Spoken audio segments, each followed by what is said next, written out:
என் நெஞ்சில் குடியிருக்கும்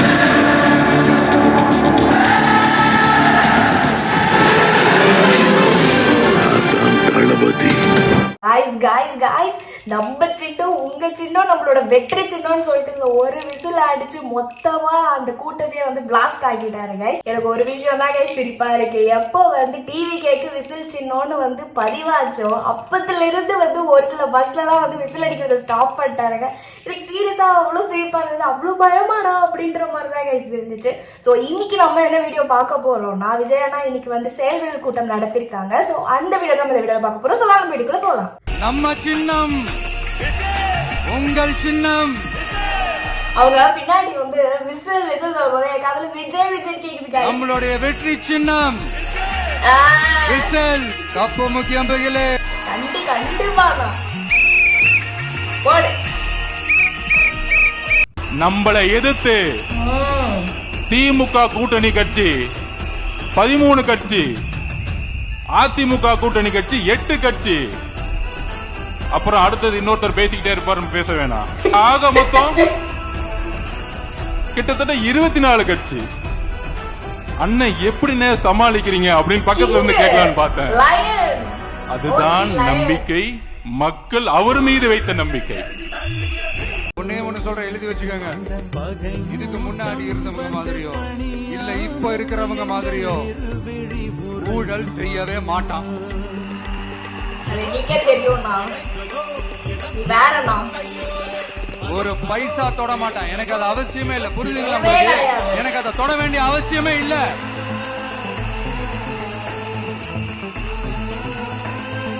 ஒரு துளி ஊழல் கரை கூட படியவே படியாது, படியவும் விட மாட்டான். அதாவது காகிதத்தால் எப்படி வந்து தூய்மையா வெள்ளையா இருக்கும், அந்த மாதிரி அண்ணா அரசியலுக்கு வாங்க எந்த ஒரு கரப்ஷனும் எந்த ஒரு கல்பிரத்தனமும் நடக்காதுங்க. அப்படி இப்படின்னு சில குரல்கள்லாம் கேட்க ஆரம்பிக்குது.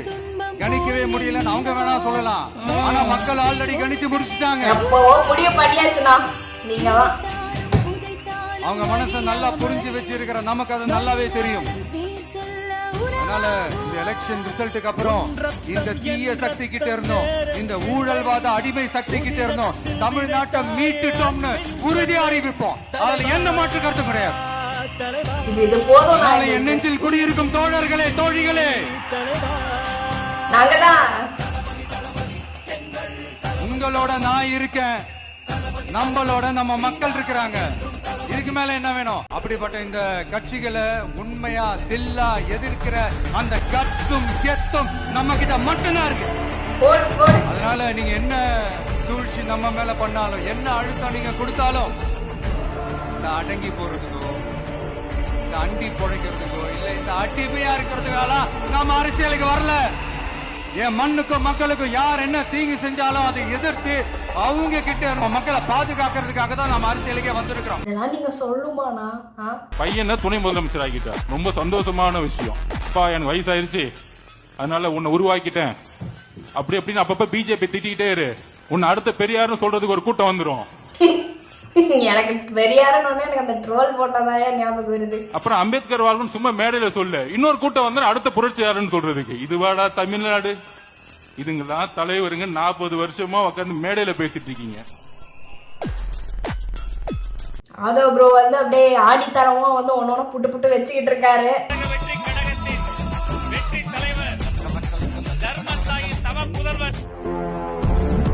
லியோ மூட ஆரம்பிச்சிருச்சு. அதாவது நம்ம அண்ணனுக்கு வந்து ஓவரா புகழ்ந்தாலோ இல்ல ஓவரா பாராட்டினாலோ நம்ம அண்ணனுக்கு பிடிக்காது. அதுதாங்க நடந்திருக்கு. ஓகேவா? தற்போது சமூக வலைதளத்தில் பார்த்திருப்பீர்கள், அண்டார்டிகாவில் எடுக்கப்பட்ட பென்குயின் பறவையை குறித்த ஒரு ஆவணப்படம். கூட்டமாக மொத்த கூட்டமும் உணவை தேடி பென்குயின் கூட்டம் செல்கிற போது ஒரே பென்குயின் மட்டும் உணவு முக்கியம் அல்ல, உயிர் முக்கியம் அல்ல, உயர்ந்த மலை போன்ற லட்சியம் முக்கியம் என வெற்றி நடை போட்டு பிடுநடை போட்டு செல்லக்கூடியது அந்த பென்குயினை போன்றதுதான் தமிழக அரசியல் வரலாற்றில் தமிழக வெற்றி கழகம் என்ற ஒரே கட்சி, ஒரே கழகம். ஒரே ஒரே ஒரே விசில் மூமெண்ட் தான் கைஸ். தெரிஞ்சா தெரியல, எனக்கு சீரியஸா தெரியல. எனக்கு ஒரு கணிப்பு இருந்தது, பக்காவா முடிச்சு விட்டாங்க.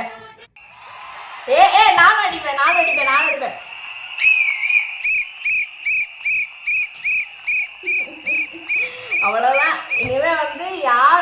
பஸ்ல ஏறினாலும் கண்டக்டர் விசில் அடிச்சாலும் எல்லாரும் வந்து தீய சக்திகள் ஆகாதவங்களுக்கு எல்லாம் வந்து அவ்வளவுதான் மன உளைச்சல்லே செத்து போயிடுவாங்க.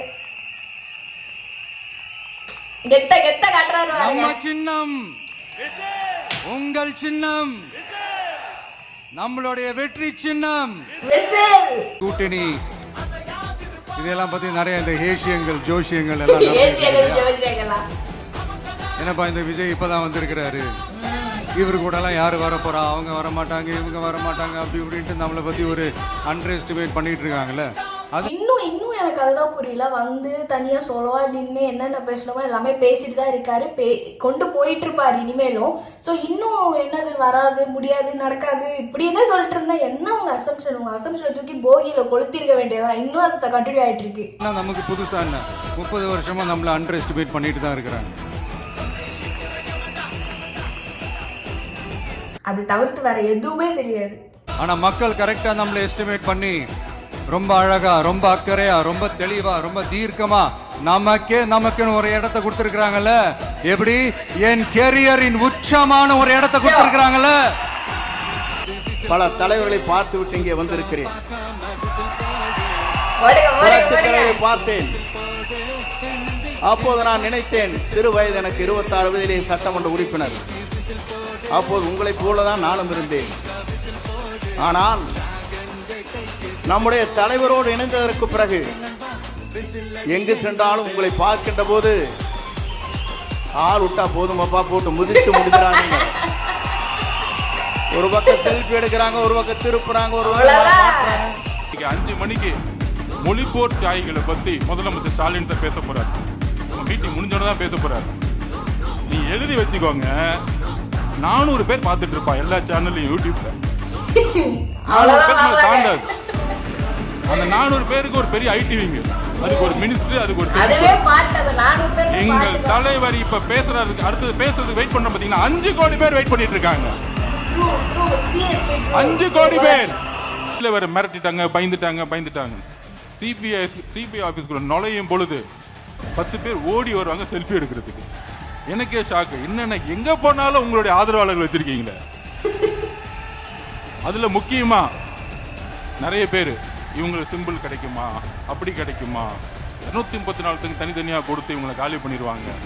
நான் திருப்பியும் சொல்றேன், அண்ணா இந்தியா முழுசும் எலெக்ஷன் கமிஷன் மேல பெரிய நம்பிக்கைகள் யாருக்கும் கிடையாது. ஆனா உங்களுடைய ஏதோ ஒரு ஃபேன் உங்களுக்காக சைனை போட்டு விசில் சின்னத்தை கொடுப்பா, யாரு எதிர்த்தாலும் பரவாயில்ல அப்படின்னு ஒரு கூட்டத்தை இந்தியா முழுசு உருவாக்கி வச்சிருக்கீங்க பாத்தீங்களா. தடுத்து விட முடியாது. அதைத்தான் இங்கே காணுகிறோம். நமக்கு கிடைத்திருக்கிறது விசில் சின்னம். நாம் எச்சரிக்கையாக இருக்க வேண்டும். தூங்கிக் கொண்ட இடத்திலே காதிலே சென்று விசிலை அடித்து விடாதீர்கள், ஓட்டு போய்விடும். யாராவது வந்து சிஎம் வீட்டுல இருக்கீங்க, சிஎம் வீட்டுல இல்ல, சிஎம் வீட்டுக்கு நேர்பை இருக்கீங்க, அப்படி சைட்ல இருக்கீங்கன்னா அதிகாலையில் 4 மணிக்கு விசில் அடிங்க.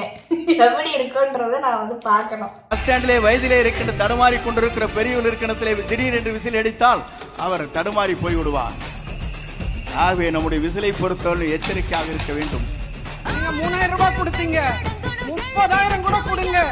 ஆனாலும் எங்களுடைய தாய்மார்களினுடைய ஓட்டும், எங்களுடைய அருமை சகோதரிகளின் ஓட்டும் எங்கள் அண்ணனுக்குத்தான். தமிழக வெற்றி கழகம் மிகப்பெரிய வகையை சூடப் போகிறது. வெற்றி நிச்சயம். நன்றியும் வணக்கம். அதாவது பெண்களோட ஓட்டு எப்பவும் அண்ணன் புடிச்சிட்டாரு. கொண்டு போய் ஒரு இடத்துல நிறுத்ததான் போகுது. நம்ம எல்லாரும் பார்க்கதான் போறோம். என்ன சொன்ன? உங்க ஏரியாவா, இந்த ஏரியா, அந்த ஏரியாவா? எனக்கு பயம் கிடையாதுடா. ஏன்னா ஏரியாவிலும் நான் தான் கில்லி என்பார். ஆம் நண்பர்களே, வட தமிழ்நாடு, தென் தமிழ்நாடு அதற்கு பாருங்க.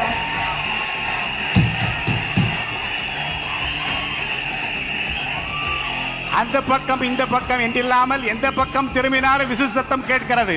அவ்வளவுதான், முடிச்சு விட்டாரு. ஏதோ அழுத்தம் இருக்குமோன்னு நினைக்கிறீங்களோ?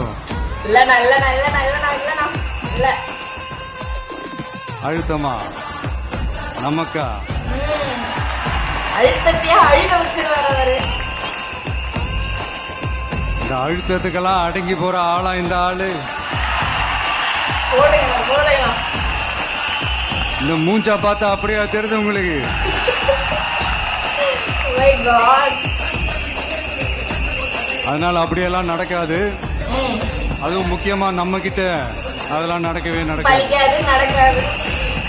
Oh my God, அவ்வளவுதான் வீடியோ முடிஞ்சிருச்சான்னு இருக்கு guys. எப்படி சொல்றது, படுத்துறக்க கூட எழுந்து வந்து டிவிக்கே விசில் அடிச்சுட்டு இருப்பா போல இருக்கு. அப்படி இருந்தது அவர் பேசினதோட எனர்ஜி.